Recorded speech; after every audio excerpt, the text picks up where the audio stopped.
Okay, so I'm going to do a little bit more on this one. The Defense Advanced Research Project Agency's Next Generation Non-Surgical Nanotechnologies N3. It's called the Proposers Day because what they're doing is they're soliciting other state, corporate, and academia to come together.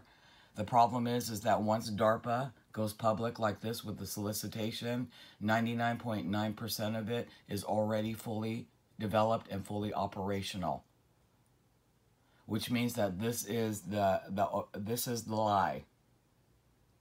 Where they're saying, oh, it's going to be 4 or 5 years. It's not 4 or 5 years. It's pretty much fully operational. It's been field tested, and they have deployed and executed it pretty much at the place where I work.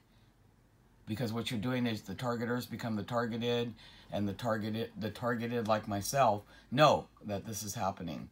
Next generation approach to brain interfaces.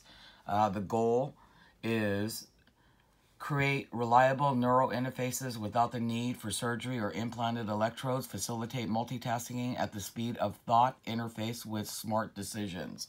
And then I'll give you this one. This is the DARPA military. And this was the attachment to the solicitation. So technical area 2 is basically, well, how do you do it, right? Here's the brain.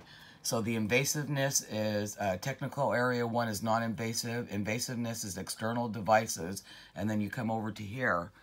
And this part says, so how do you deliver the nanotechnology or the nano-neurotechnology to the individual? Well, it's injectable, ingestible, and intranasal. So you can inject it, you can ingest it, which crosses the blood, so you basically swallow it, but ultimately it'll start crossing the blood-brain barrier, and intranasal means you inhale it. So that's basically through breathing. Examples of technology will be ultrasound, light, so that's using light and colors, radio frequencies and magnetic fields, and the nanotechnology membrane modification molecular assembly. Okay, so what is it doing? By using ultrasound, light, radio frequencies, and electromagnetic fields or energy, you can activate these portions of the brain. Signal quality is neural ensemble activities. Okay, so what you're doing is you're doing multiple neurons at one time, and I know when they're doing that one. And then this one is nanotransducers, which basically activate these things and start writing and rewriting to the brain. So let's talk about the intranasal. What better way to get a whole populations of people, right, fired up or implanted without their knowledge or consent? Well, if you look out here, we have something called seeding the clouds, okay? What does that mean? Well, generally what it means is they have said that they have used this so that when it rains, you have them seed the clouds so it'll create more moisture. But you have to remember what goes up must come down. So if this is being seeded into the skies of the Monterey Peninsula, when it comes down, all the population begins to inhale it. What does that do? Well, then you have just used one of the ways in which to get it into the human being.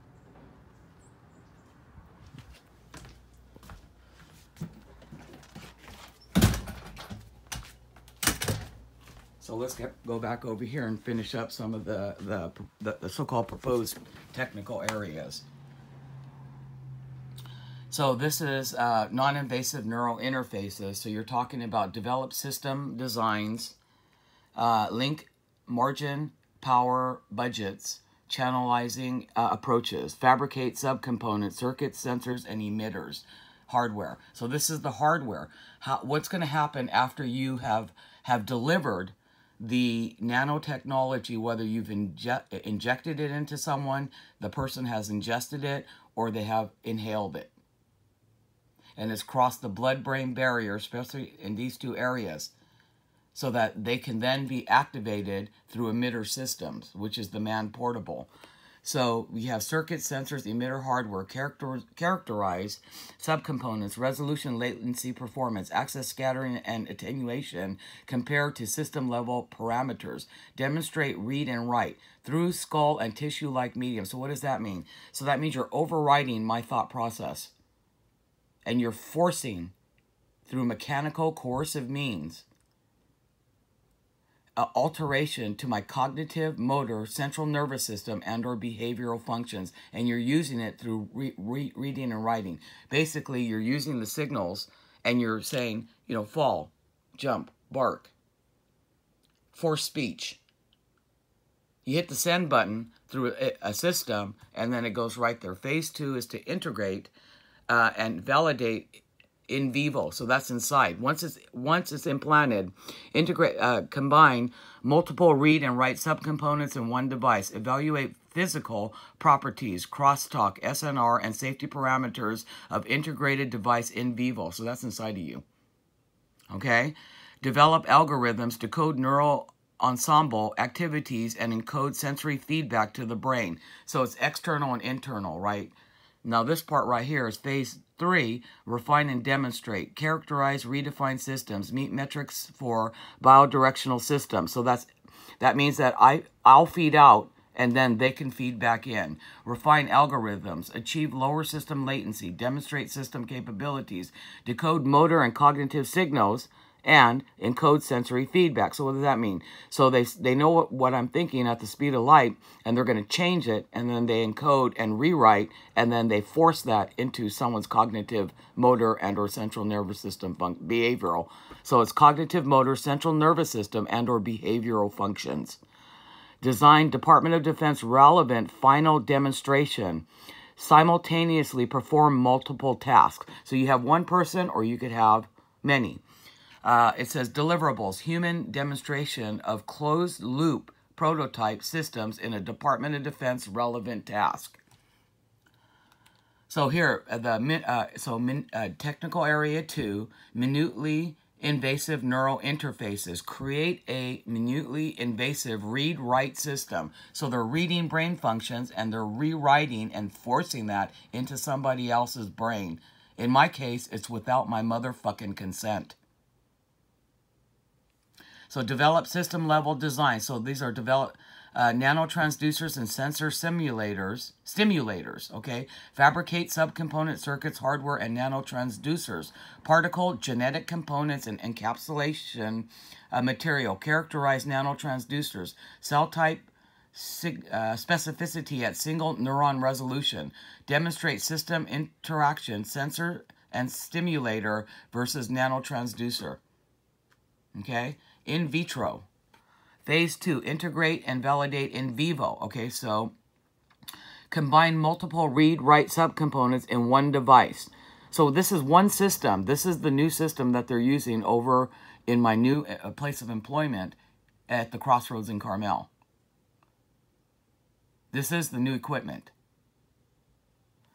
Evaluate physical properties, crosstalk, SNR, specificity of sensor/stimulator, toxicity and stability of nanotransducers. So remember, at the nanoscale, you can't see it. Even if they were to do some scans, I guarantee they won't be able to pick up on the fact that it's there, because nano, you have to use a microscope, sometimes subatomic microscopes, in order to see how small the component is. Device algorithms, decode and encode from/to single neurons. Identify patient population, prepare for clinical proof of concept. Optimize peripheral delivery routes, cross the BBB targeting specific neurons. Characterize, redefine systems. So they're saying patient, but they're looking at everybody as if they're fucking patients. This is entire populations of people. Even the perps who think that they're in control of it have no idea that they have basically ingested it. I've said this for a long time. You could ingest it, you can inhale it, they can do whatever, and it crosses your blood-brain barrier, and now the targeters can become the targeted. And I saw it this weekend. Phase 3 is refine and demonstrate. Characterize refined systems, bidirectional systems, and interaction with nanotransducers. Refine algorithms, achieve lower system latency, demonstrate system capabilities, decode motor and cognitive signals, and encode sensory feedback. So you're decoding someone's brain functions someone's behavioral functions, and then you're using the signals to feed it back. Design Department of Defense relevant final demonstration in patient population. So we're all the patients to them. They have turned the United States, city by city, state by state, into a one big motherfucking laboratory.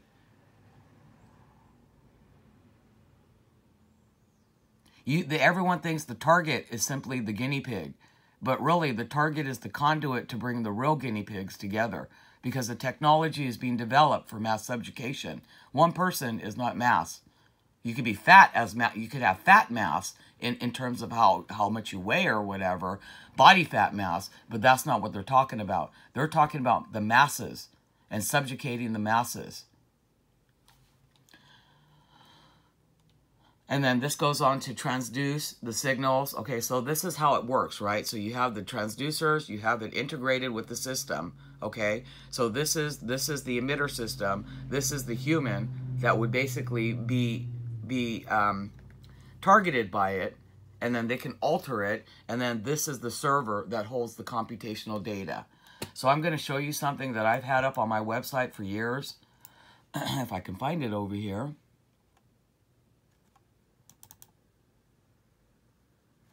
So this was from years ago, and it had to do with security of implanted wireless devices.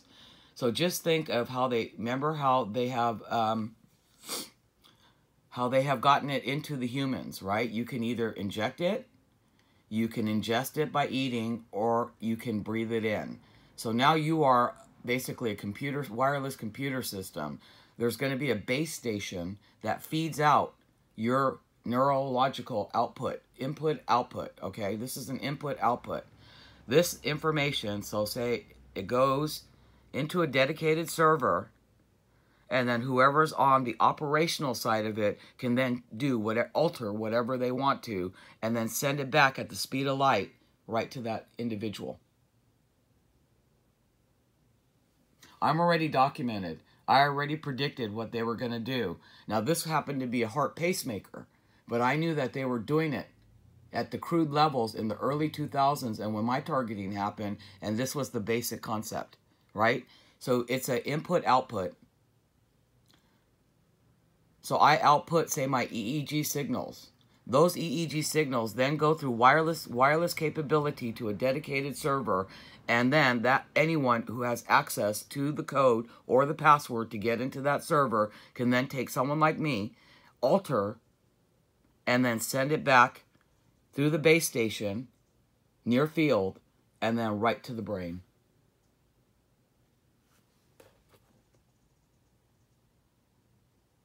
We're beyond that point.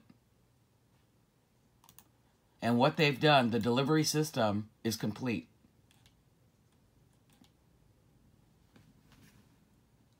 This is World War III. It's already begun. And all those people, all those perps that think they're in control of it have no idea, because I got a response to one of my videos, and it basically said that we are binding all the sheep. Targets aren't the sheep. And we're controlling them because they're putting them into one big old grocery store. And you fire up the field. And what happened yesterday with my family in a much smaller environment was the targeters became the targeted. And everything that I could force myself to recognize or see, I documented. So again, this is fully operational. This is a Department of Defense weapon system. The Defense Advanced Research Project Agency never goes public with solicitation until after the actual capabilities are fully operational and weaponized. This is what I published explaining years ago the sheer dangers of these becoming more wireless. So just think of that. This is the home environment. But just think, now you can go wide with the device. You could drop ship anywhere and fire up an entire field and control every single person in that field. So remember, it feeds out to a base station or a reader. that then sends that information through wireless technology to a dedicated server. That server can be accessed through an external source. So if people have the access to the application, because they're using apps now, they can then alter the cognitive, motor, central nervous system, and or behavioral functions of another human being, hit this enter button or send button, and through the speed of light, it comes right back to that victim who did not give their consent to be utilized in that manner.